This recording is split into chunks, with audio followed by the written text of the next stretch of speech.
süýüňden ýannym, eden ýalňyşyma soňra ökündim. Bugün näçemi bilmän çekindim, gulaşan süýgümi öldürdüň oglan. Senden özüňe gyzy söýmerin diýip, yaralyk tonunu egnime giyip, meni yalan söýgüň oduny goýup, maňa kezaplygyň bildirdiň oglan. Bilseň oglan, yalan söz ýerde ýatmaz, ömrümi soldurdyň ýadymdan çykmaz. Şol garaýşyň gözüniň öňünden gitmez, üstümden ilgini güldürdiň oglan.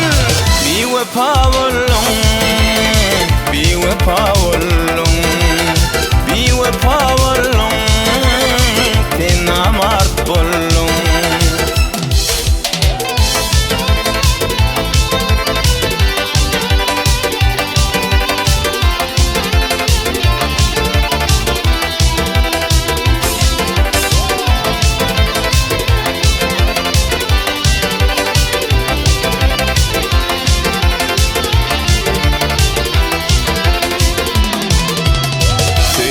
Köýen diýip söýge başladyň, süýgümi tapdym diýip göwnüň hoşladyň.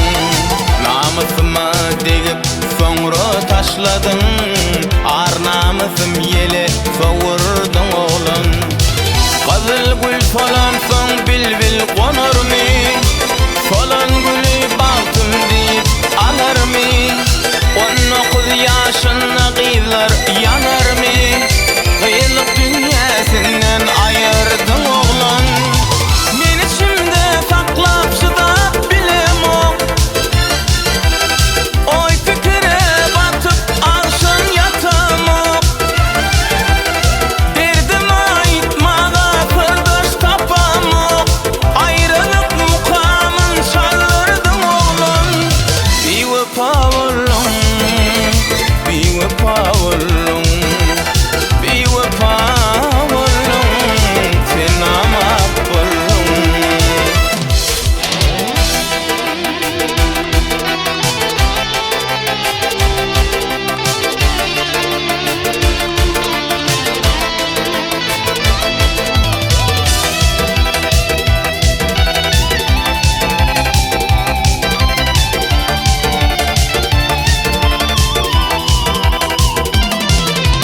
Ýaşlygyň gunçalap gül açýan wagty, alırdym elimden gülüp bir bagty.